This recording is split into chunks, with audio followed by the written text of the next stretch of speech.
Hello student and welcome to the first lecture of stereochemistry.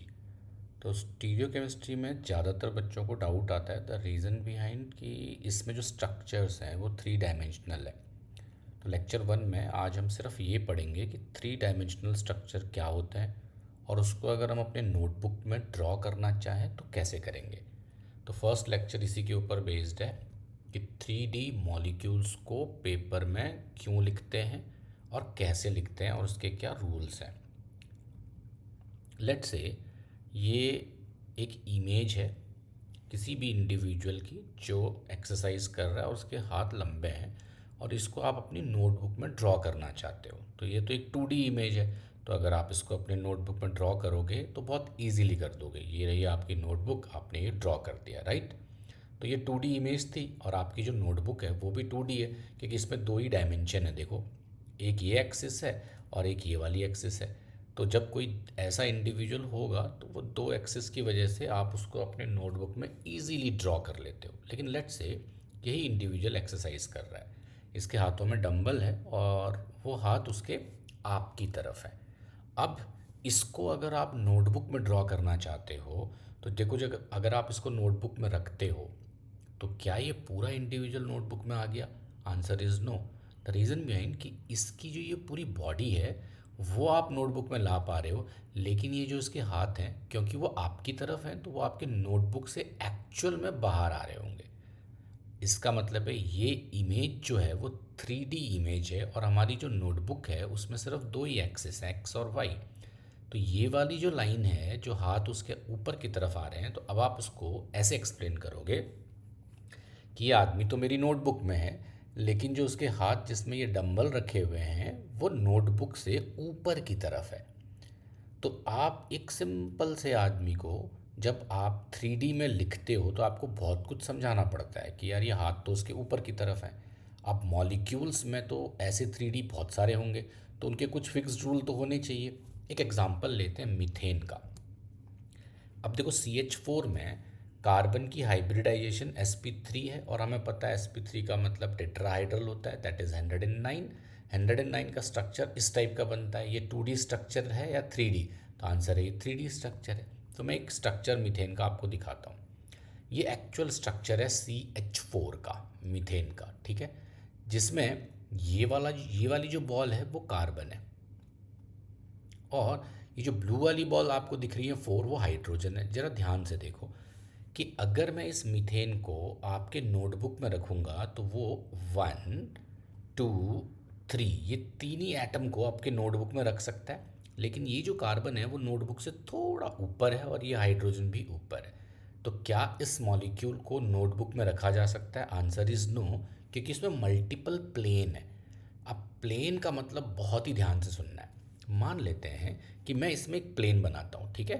देखो, मैंने ये plane ऐसा बनाया है कि मेरे पास थ्री, किसी भी तरह से आप प्लेन बनाओगे तो इसमें total number of atom methane में कितने हैं पहले तो ये सोच लो। मीथेन में टोटल नंबर ऑफ एटम कितने हैं? 1 कार्बन और 4 हाइड्रोजन, तो 5 एटम्स हैं। याद रखना, किसी भी प्लेन में जब आप टेट्राहाइड्रल मॉलिक्यूल को रखते हो तो सिर्फ 3 एटम्स ही एक प्लेन में आ पाते हैं, ठीक है। मान लेते हैं कि मेरा प्लेन ये शेडेड जो ब्लैक लाइन है वो है। तो देखो कौन कौन से 3 एटम उस प्लेन में आ पाएंगे? 1, 2 और 3। लेकिन ये दो एटम बिलो और अबव द प्लेन आ गए। तो ये कहना ठीक होगा कि किसी भी कार्बन एटम जिसकी हाइब्रिडाइजेशन sp3 है, याद रखना बहुत काम की चीज़ है, sp3 है तो इसके 4 बॉन्ड्स होंगे, 1, 2, 3, 4। तो मैंने क्या कहा, 3 एटम एक प्लेन में आ पाएंगे, तो इंक्लूडिंग कार्बन। तो एक कार्बन तो खुद ही अपना प्लेन में, प्लेन का मतलब है जब जिस नोटबुक में अभी आप नोट कर रहे हो उसमें अगर आपने कार्बन को रखा तो कोई दो ग्रुप को आप अपनी नोटबुक में रख सकते हो।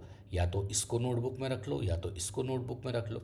इसका मतलब है ये वाले को अगर आपने नोटबुक में रखा है, इसको भी नोटबुक में लिख दिया है, कार्बन को भी नोटबुक में लिख दिया है, तो ये वाला जो बॉन्ड है वो आपका नोटबुक के ऊपर आ जाएगा। ये वाला जो बॉन्ड है वो आपके नोटबुक के नीचे आ जाएगा। ये बात समझ में आ गई। तो मीथेन में टोटल नंबर ऑफ 5 एटम्स थे, जिसमें 3 एटम्स को ही आप अपनी नोटबुक में रख सकते थे और बाकी के 2 एटम ऊपर और नीचे आएंगे। इसको मल्टीपल स्ट्रक्चर्स में एक्सप्लेन करना थोड़ा सा मुश्किल है, इसलिए इसके एक रूल डिफाइंड है। मैं ज़रा इस मीथेन को एक 3D स्ट्रक्चर में आपको बना के दिखाता हूँ। इस प्लेन को देखो, ये एक स्ट्रक्चर है जिसमें मैंने एक्स वाई और जेड एक्सिस बनाया है। मान लेते हैं कि जो ब्लू वाला है वो आपका प्लेन है, यानी आपकी नोटबुक है। आपकी नोटबुक को आपने ऐसे वर्टिकल पोजीशन में रखा है और अब आपको इस मीथेन को इसी नोटबुक में लेके आना है। तो अगर आप लेके आ गए तो देखो 3 एटम्स रख सकते थे ना, ये 1 एटम रख दिया, ये सेकंड कार्बन खुद हो गया, ये थर्ड हो गया, तो ये और ये कहाँ आ गए देखो ज़रा, ऊपर और नीचे। कहाँ आ गए? ऊपर और नीचे। देखो ये अबव द प्लेन, ये बिलो द प्लेन। जरा इसको और अच्छी तरह समझते हैं। ये मीथेन का मॉलिक्यूल है। एक प्लेन, प्लेन हमेशा होता है जिसमें आप अपनी नोटबुक रख रहे हो, तो ये आपका प्लेन है। 3 एटम्स दिख रहे होंगे, एक राइट और एक लेफ्ट, करेक्ट। अब प्रॉब्लम स्टेटमेंट क्या है कि मॉलिक्यूल्स में कैसे लिखें कि अब मान लो फ़ोन पे आपको किसी को बताना है कि मेरे पास ये स्ट्रक्चर है, तो आप ये तो नहीं बताओगे कि यार ये कौन कौन से एटम प्लेन में है, कौन सा राइट है, कौन सा लेफ्ट है। अगर 100 कार्बन की चेन है तो फिर तो कभी भी नहीं बताया जा सकता। इसीलिए इनको लिखने के आईयूपैक ने एक रूल डिफाइन किए हैं जो 4 टाइप्स के हैं। कौन कौन से हैं? या तो आप मॉलिक्यूल को वेज एंड डैश मॉडल से लिखते हो, या तो आप न्यूमैन प्रोजेक्शन से लिखते हो, या तो आप सॉहर्स रिप्रेजेंटेशन से लिखते हो, या तो आप फिशर प्रोजेक्शन से लिखते हो। अब इनके रूल्स क्या हैं? बहुत सिंपल्स हैं, और स्टीरियो केमिस्ट्री पढ़ने से पहले इन 4 स्ट्रक्चर्स, इन 4 रूल को समझना बहुत ज़रूरी है। अच्छा, इसमें एक चीज़ और भी है, और वो क्या है? ये जो दो हैं, Newman projection sawhorse, this is valid for 3D model of 2 carbon. 2 ही कार्बन के लिए ये एक्सप्लेन करता है, ठीक है। लेकिन वेज एंड डैश और फिशर प्रोजेक्शन ये 2 से ज़्यादा कार्बन के लिए भी वैलिड है, मल्टीपल कार्बन के लिए वैलिड है। क्यों कह रहा हूँ मैं ऐसा? मैं अभी एक एक करके जब एक्सप्लेन करूँगा तो समझ आएगा। तो सबसे पहले हम आते हैं वेज एंड डैश मॉडल में। जैसा कि मैंने अभी अभी आपको क्या कहा कि कोई भी कार्बन जो 3D मॉलिक्यूल में एग्जिस्ट करता होगा उसके 4 बॉन्ड्स होंगे, करेक्ट। कितने बॉन्ड्स होंगे? 4। ये मेरी नोटबुक है जिसमें मैं रखना चाहता हूँ। अच्छा, अब अगर मैं 4 बॉन्ड की बात करूँ तो कौन कौन से बॉन्ड आ रहे हैं? ये देखो ना, first bond, second bond, third bond और फोर्थ बॉन्ड। अभी थोड़ी देर पहले मैंने क्या कहा था कि किसी भी मॉलिक्यूल जो टेट्राहाइड्रल शेप में होता है, जैसे मीथेन, उसमें टोटल नंबर ऑफ एटम है 5, जिसमें से 3 आपके नोटबुक में रह सकते हैं और बाकी के 2 ऊपर और नीचे रहेंगे। क्या मैं ये सोच सकता हूँ कि अगर मुझे इस मॉलिक्यूल को, इस कार्बन को इस नोटबुक में रखना है तो यहाँ पे मेरे पास 3 टाइप ऑफ बॉन्ड होंगे। कितने टाइप के बॉन्ड्स होंगे? 3 टाइप्स के बॉन्ड, ठीक है। 3 टाइप्स ऑफ बॉन्ड। एक वो बॉन्ड है ना जो नोटबुक में आएंगे, एक वो बॉन्ड जो नोटबुक से ऊपर की तरफ आएंगे, और एक वो बॉन्ड जो नोटबुक से नीचे की तरफ जाएंगे। Now point is that wedge and dash model जो आईयूपैक वेरीफाइड मॉडल है और आपके टेक्स्ट बुक में भी यूज़ होता है, उसका क्या कहना है? उसका ये कहना है कि अगर आप एक सिंपल लाइन से किसी चीज़ को रिप्रेजेंट करते हो तो समझ जाओ कि यहाँ जो भी लगा है वो आपकी नोटबुक में वो एटम आ रहा है। और अगर आप किसी को डार्क लाइन से रिप्रेजेंट करते हो तो समझ जाओ इस डार्क लाइन में जो भी एटम आ रहा है वो आपके इस नोटबुक के ऊपर की तरफ है, यानी अबव द प्लेन। और अगर ये ऐसा लिखा हुआ है इसका मतलब वो बिलो द प्लेन है, ये वाला एटम। तो अब आप ये बताओ कि 3 टाइप्स ऑफ बॉन्ड में एक टाइप ऑफ बॉन्ड वो हो गया जो प्लेन में है, यानी आपकी नोटबुक में। एक वो बॉन्ड हो गया जो अबव द प्लेन है, एक वो बॉन्ड हो गया जो बिलो द प्लेन है। अब मैंने अभी कहा कि कोई भी टेट्राहाइड्रल स्ट्रक्चर में अगर 5 एटम्स हैं तो 3 एटम्स प्लेन में होंगे और 2 एटम अबव और बिलो द प्लेन होंगे। तो एक एटम तो मैंने ये प्लेन में रख दिया। एक सिंपल लाइन से मतलब है प्लेन, यानी मेरी नोटबुक। एक और लाइन है प्लेन, यानी मेरी नोटबुक। तो these 2 are in plane whereas A and B are above and below the plane. तो वेज एंड डैश मॉडल में जो डॉटेड लाइन है वो बैकवर्ड है आपके प्लेन, यानी आपके नोटबुक के पीछे की तरफ है, और ये वाली लाइन का है फॉरवर्ड। तो अभी थोड़ी देर पहले जब हम ये लेक्चर स्टार्ट कर रहे थे तो मैंने आपको कहा कि अगर मुझे नोटबुक में किसी आदमी को रखना है जिसने अपने हाथ में डंबल लिया हुआ है, तो डंबल तो आपकी तरफ थे, तो आप लाइन ऑन वेज को देखते हुए आप उसका स्ट्रक्चर अगर बनाते तो आप कहते यार ये आदमी है और इसके हाथ में जो डंबल है वो मेरी तरफ है, तो ऐसे डार्क लाइन दे देते हैं। तो जो भी केमिस्ट्री जानता है वो जैसे ही देखेगा कि यार डार्क लाइन है, इसका मतलब ये मेरी तरफ है। और अगर ऐसी लाइन होती तो इस नोटबुक के पीछे की तरफ होती। तो इस तरह से हम हर एक स्ट्रक्चर का 3D model veg and dash से बना सकते हैं। कुछ एग्जांपल्स और ले लेते हैं। ठीक है। मान लेते हैं ये एक मॉलिक्यूल है, पहले नंबरिंग कर लेते हैं। तो ये 1 2 3 4 और इसके 1 2 3 4, ठीक है। अब मैं थोड़ा सा चेंज कर देता हूँ, H की जगह OH। देखो इस फर्स्ट कार्बन की हाइब्रिडाइजेशन है sp2। sp2 का मतलब होता है ट्रायंगुलर प्लेनर, तो इसमें जो भी एटम्स हैं, जो भी 3 बॉन्ड्स हैं वो सब प्लेन में है। तो इसलिए मैंने इसको भी प्लेन में रख दिया, ऑक्सीजन को, इसको भी प्लेन में रख दिया और इस वाले बॉन्ड को भी प्लेन में रख दिया। ध्यान से सुनना, सिंपल सी लाइन का मतलब क्या है कि यहाँ पे जो भी एटम है, यहाँ पे जो भी एटम है वो आपके नोटबुक में है। अगर सिंपल सी लाइन है तो कहाँ कहाँ पे सिंपल सी लाइन है, देखो ये सिंपल सी लाइन है, इसका मतलब हाइड्रोजन प्लेन में है। ये भी सिंपल सी लाइन है, इसका मतलब ऑक्सीजन भी प्लेन में है। प्लेन का मतलब है आपकी नोटबुक में। ये सिंपल सी लाइन है, इसका मतलब ये वाला बॉन्ड भी प्लेन में है, तो ये कार्बन भी कहाँ आ गया, प्लेन में। देखो ये डार्क लाइन का मतलब है अबव द प्लेन, तो OH above the plane, H below the plane, H below the plane, OH below the plane, H above the plane. इसको देख करके इसमें कन्वर्ट करने के लिए मैं स्टीरियो केमिस्ट्री में R और S आइसोमर पढ़ाऊंगा। अभी ये बेसिक्स ही है तो ये समझ जाना, ठीक है। फोर्थ वाले कार्बन में 2 हाइड्रोजन थे, अब मैंने दोनों ही हाइड्रोजन को अबव और बिलो द प्लेन रखा। रीज़न बिहाइंड कि मैंने क्या कहा था कि कार्बन में टोटल 4 वैलेंसीज हैं, तो उसमें से 2 वैलेंसीज होंगी प्लेन में और बाकी की 2 अबव एंड बिलो। तो ये दोनों अबव और बिलो है और ये दोनों प्लेन में हैं। तो ज़रा ध्यान से देखो कौन कौन से एटम्स हैं जो प्लेन में हैं। तो देखो जो येलो कर रखे हैं वो सारे एटम्स प्लेन में। कौन कौन से एटम हैं जो प्लेन के ऊपर या नीचे हैं, तो ग्रीन वाले ऊपर और नीचे हैं। तो अगर मैं काउंट करूं तो क्या ये कह सकते हैं 8 atoms are in plane and 6 atom are above and below the plane. तो कई इस स्ट्रक्चर की थोड़ी सी प्रैक्टिस करनी पड़ेगी, थोड़ा बहुत आपको और बहुत इजीली समझ में आ जाएगा और आराम से आप लाइन एंड वेज स्ट्रक्चर को एक्सप्लेन कर सकते हो और लिख भी सकते हो। क्लियर होगी बात। अब आते हैं सेकंड मॉडल पे। ये न्यूमैन प्रोजेक्शन है, तो बहुत इंपॉर्टेंट लाइन न्यूमैन प्रोजेक्शन के लिए। This projection is valid only to represent the 3D structure of 2 carbon atom, not more than 2। More than 2 को करते हैं लेकिन उसके तरीके अलग हैं, लेकिन मैक्सिमम 2 ही कर सकते हैं। एक एग्जांपल के लिए हम ले लेते हैं प्रोपेन, तो 1 2 3 कार्बन हो गए इसमें। तो इन 3 में से क्योंकि किसी भी 2 को कर सकते हैं तो मैंने पहले 2 सेलेक्ट किया, 1 और 2। अब मैं क्या करता हूँ, 1 को अबव रखता हूँ, 2 को बिलो रख सकता हूँ। आप इसका रिवर्स भी कर सकते हो, 2 को अबव 1 को बिलो। अब अबव और बिलो का मतलब क्या हुआ ये समझते हैं। देखो इस स्ट्रक्चर को ये आप यहाँ से भी देख सकते हो, यहाँ से भी देख सकते हो, ये आपके ऊपर डिपेंड करता है। मान लेते हैं आपने यहाँ से देखा, देखेंगे ठीक ऐसे, याद रखना। मान लेते हैं कि न्यूमैन प्रोजेक्शन में अगर आप फर्स्ट कार्बन को देख रहे हो तो ये आपकी आइज़ है। तो rule number 1 before preparing the Newman projection कि जिस कार्बन को आप देखते हो, जो सेकंड वाला कार्बन है वो ठीक इसके पीछे होगा, इस तरह से पीछे होगा कि आप सेकंड कार्बन को नहीं देख सकते क्योंकि सेकंड के ठीक आगे 1 है।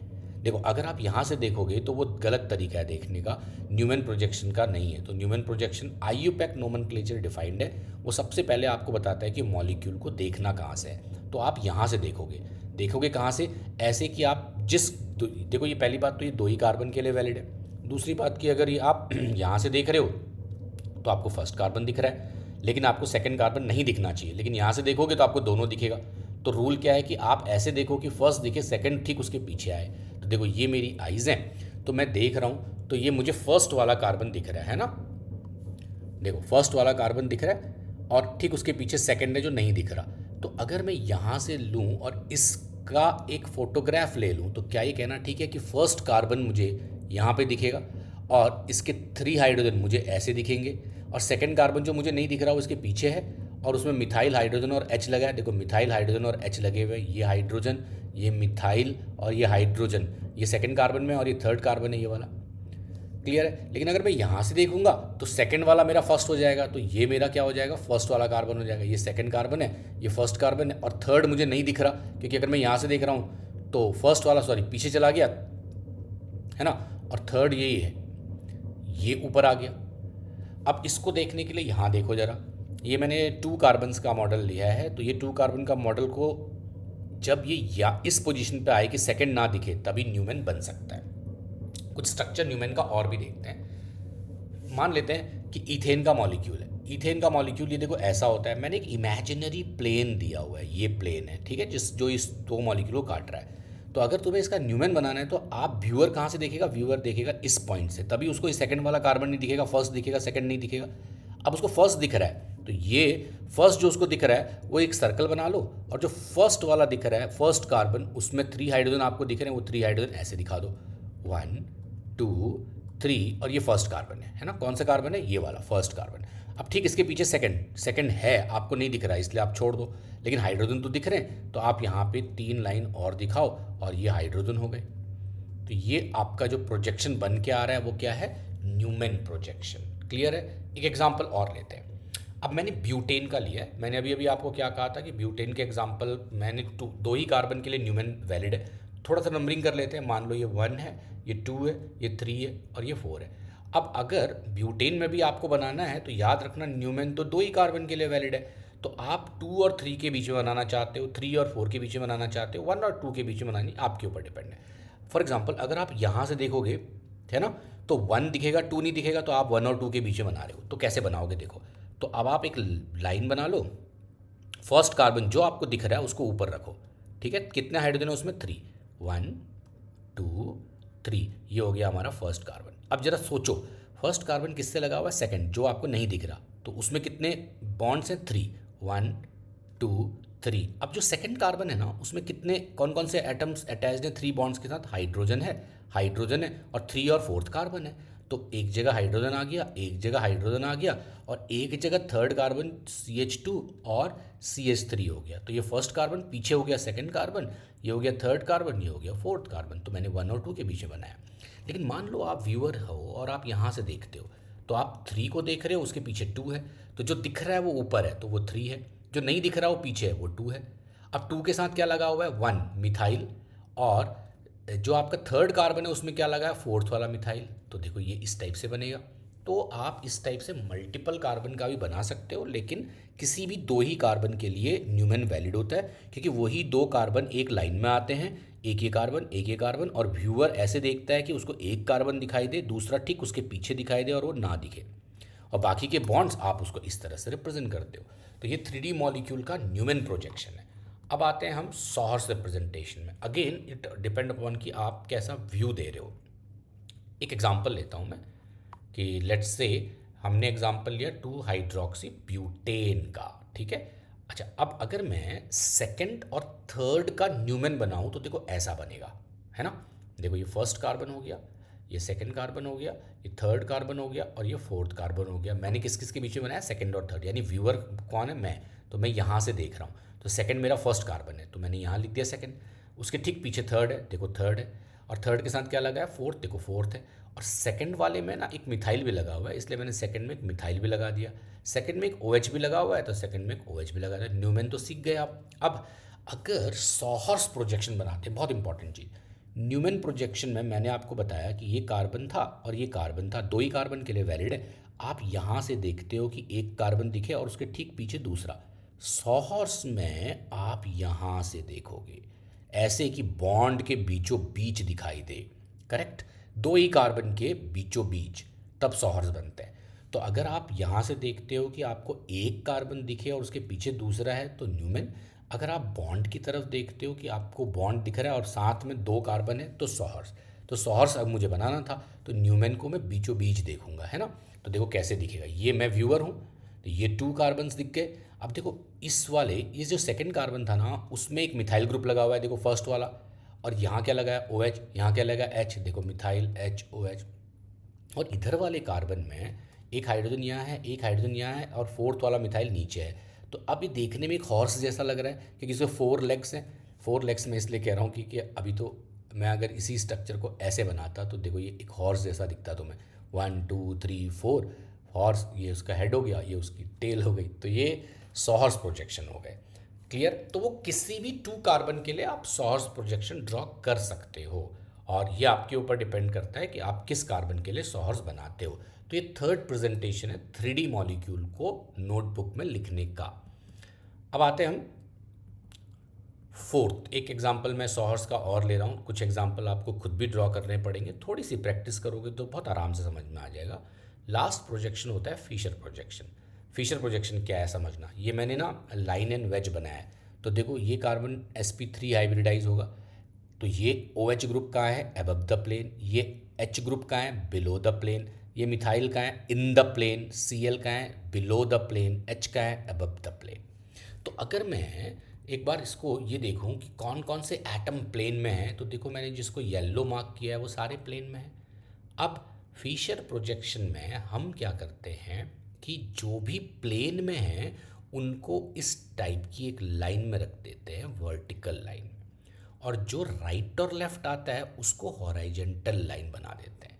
तो देखो जितने भी येलो वाले थे जो प्लेन में थे, यानी मेरी नोटबुक में थे, वो सारे एक लाइन में आ गए, और जो भी उसके राइट और लेफ्ट में था वो मैंने राइट और लेफ्ट में दे दिया। ये देखो बन गया फिशर प्रोजेक्शन। ये मल्टीपल कार्बन के लिए भी वैलिड है, लेकिन एक बात और इम्पॉर्टेंट है, सॉरी ये तो लाइन एंड वेज था, लाइन एंड वेज से फिशर में कन्वर्ट करने के लिए डिफरेंट रूल है जिसको हम आर और एस रूल कहते हैं, जो मैं अगले लेक्चर्स में एक्सप्लेन भी करूँगा। अभी बस समझाने के लिए कर रहा था कि कैसे करते हैं, करेक्ट। तो ये 4 प्रेजेंटेशंस थे जिससे आप 3D मॉलिक्यूल्स को अपने नोटबुक पे ड्रॉ कर सकते हो। एक बार रिवाइज करते हैं सारे रूल्स को। किसके लिए? मीथेन के लिए। तो let's say this is methane 1 2 3 4। कितने प्रोजेक्शन मैंने समझाए? Wedge, Newman, sawhorse, Fischer. तो मैं मीथेन को इन चारों मॉडल में समझाता हूँ। तो अगर मुझे वेज एंड डैश मॉडल में समझाना होता मीथेन को, तो मैं क्या करता, एक डार्क लाइन बनाता अबव द प्लेन के लिए, लाइट लाइन बनाता बिलो द प्लेन के लिए। देखो ये हाइड्रोजन सिंपल सी लाइन में है, तो जो जो सिंपल सी लाइनों में है वो प्लेन में है, जो डार्क वाली लाइन है वो अबव द प्लेन है, और जो लाइट वाली लाइन है वो बिलो द प्लेन है। बन गया wedge and dash structure. Newman बनाता तो किसी 2 कार्बन के लिए वैलिड होता, तो मैंने अभी जो बनाया न्यूमैन वो सेकेंड और थर्ड के लिए बनाया। तो ऐसा बनेगा, देखो सेकेंड को ऊपर रखा है, थर्ड को नीचे रखा है, सेकेंड में एक मिथाइल 2 हाइड्रोजन, थर्ड में एक मिथाइल 2 हाइड्रोजन, बन गया न्यूमैन। अगर मैं सॉर्स बनाता तो 2 और 3 के बीच में बनाऊंगा, तो देखो ऐसा बनेगा कि 2 एक मिथाइल 2 हाइड्रोजन, 3 एक हाइड्रोजन एक मिथाइल एक हाइड्रोजन। 1 और 2 में अगर मैं बनाऊं तो 1 में 3 मिथाइल थे तो 1 में 3 मिथाइल दे दिया, 2 में 2 हाइड्रोजन थे 2 हाइड्रोजन दे दिया, और 2 में एक इथाइल ग्रुप लगाया इथाइल ग्रुप दे दिया। तो बन गया सॉर्स प्रोजेक्शन। सॉर्स प्रोजेक्शन में मैं देखूंगा कहाँ से बनाते वक्त, इस पॉइंट से। न्यूमैन में कहाँ से देखूंगा, इस पॉइंट से। इतना ही डिफरेंस है। फिशर बनाना होता तो मैं वर्टिकल और हॉराइजेंटल लाइन देता और उसमें एच और एच दे देता। तो इस तरह से हम सारे प्रोजेक्शंस को पढ़ते हैं। तो एक बार इस लेक्चर को अच्छे से पढ़ना, 3D मॉलिक्यूल की थोड़ी प्रैक्टिस करना before moving forward to stereochemistry. तो स्टे ट्यून, मैं नेक्स्ट लेक्चर में इसके आगे की स्टीरियो केमिस्ट्री के लेक्चर्स डालूंगा। इसको तब तक रिवाइज करना और वेट करना सेकेंड लेक्चर का। Thank you.